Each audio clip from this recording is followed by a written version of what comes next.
أعوذ بالله من الشيطان الرجيم بسم الله الرحمن الرحيم الحمد لله رب العالمين والصلاة والسلام سيدنا محمد وعليه وصحبه أجمعين. Assalamu alaikum wa rahmatullahi ta'ala wa barakatuh, mes très chers frères et sœurs en islam. Alors aujourd'hui, je voulais discuter autour de la polémique du début du Ramadan.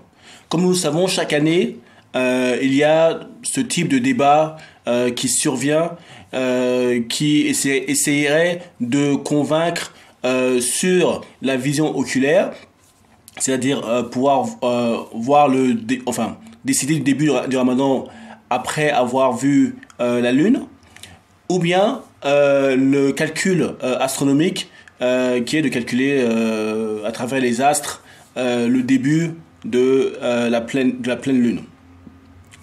Donc, en général, ce fut ce genre de débat que nous avions chaque année.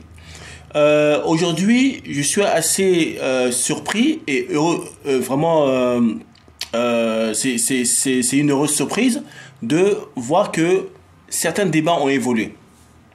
Comme j'ai eu l'occasion de voir sur Islam Info, où le débat est sorti en fait compte de ce débat vision oculaire, calcul astronomique, et en fait quand nous sommes arrivés maintenant sur le fond du débat, c'est-à-dire que le point qui existait depuis des années et des années.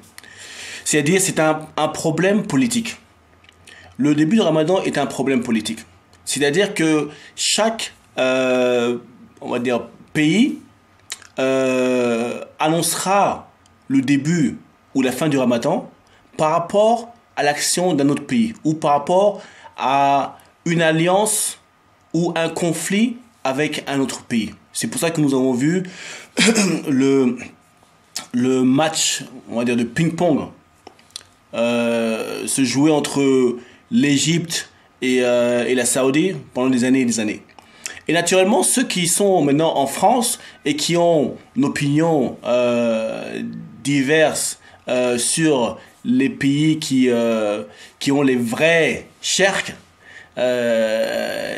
donc certains suivront l'Égypte et certains suivront la Saoudie, etc. D'autres iront suivre la Turquie, les Marocains suivront en grande généralité le Maroc, surtout la vieille génération, etc. Le point ici à comprendre, c'est que pour résoudre ce problème, il faut déjà pouvoir résoudre le problème d'autorité, car c'est un problème d'autorité. Ce n'est pas un problème de fiqh, c'est un problème d'autorité. C'est-à-dire que celui qui est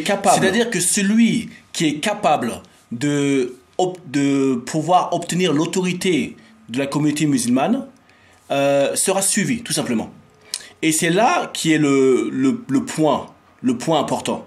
C'est-à-dire que la communauté musulmane a besoin, encore une fois, d'une autorité, d'un leader, qu'il a confiance pour qu'il puisse prendre de lui. Et donc, l'absence, en fait, compte d'une autorité une autorité politique qui pourrait unir la Ummah. Parce que ici, on ne parle pas simplement d'unir les musulmans de France, ou les musulmans du Maroc, ou les musulmans d'autres parts, etc.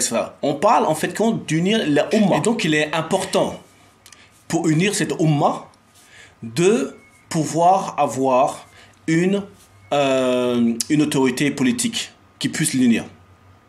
Ce qui est intéressant aussi à voir, c'est que ce genre de débat ne se produit pas dans le monde musulman vraiment. Lorsqu'on va au Maroc, l'autorité en place décide de la date du Ramadan et toute la nation suit. Lorsqu'on va dans d'autres pays, comme en Saoudie, l'autorité décide du début ou de la fin du Ramadan et toute la nation obéit. Donc il est clair que c'est un problème politique. Et il est clair que avoir une autorité politique permettra de résoudre le problème complètement. Et encore une fois, il démontre le besoin d'une autorité politique pour cette Oumma. Si vous voulez vraiment résoudre ce problème pour cette Oumma, naturellement, ceci ne peut se produire sans une autorité politique. Que cette Oumma a confiance et suit.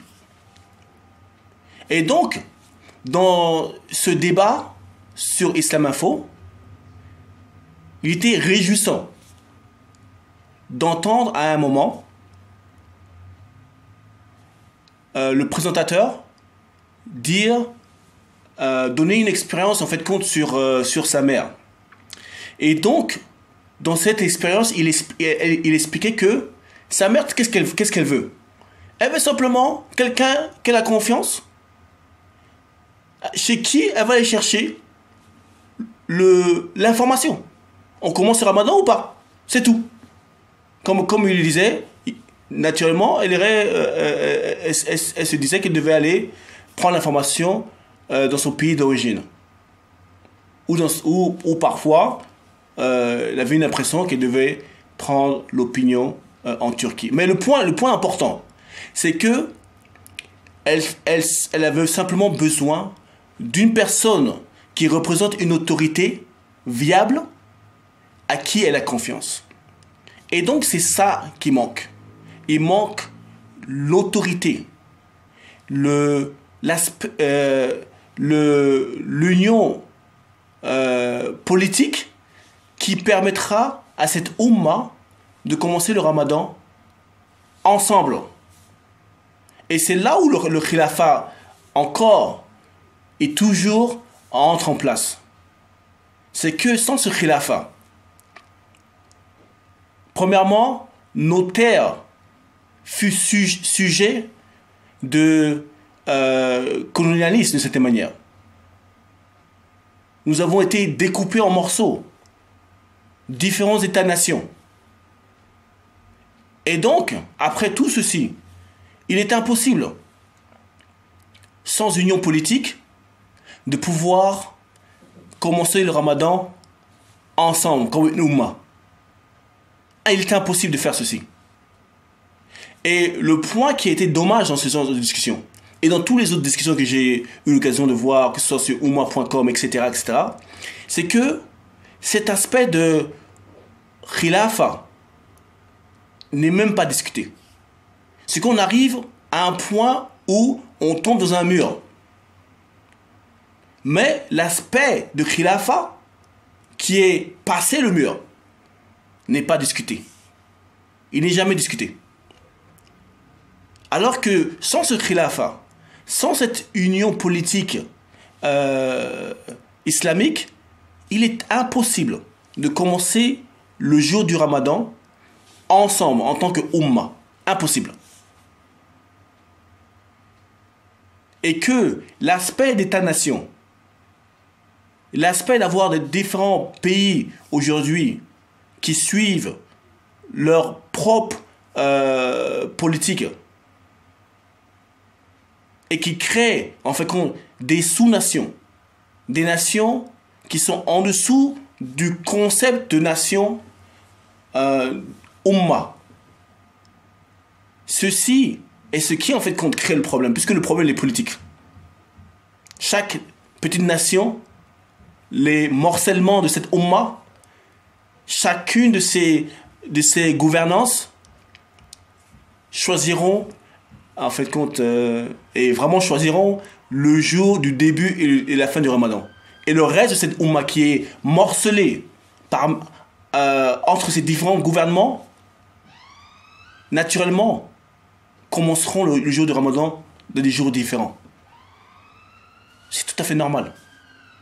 Donc le problème de base est l'autorité, l'union politique islamique, ou l'union politique musulmane, qui est le khilafa. C'est ce qui manque aujourd'hui pour pouvoir commencer le jour du ramadan en Ummah. Donc voilà tout simplement ce que je pensais de cette question du début du ramadan. Et Inch'Allah, j'espère vous revoir une prochaine fois, Inch'Allah. Jazakallah khair. Assalamu alaikum wa rahmatullah ta'ala wa barakatuh.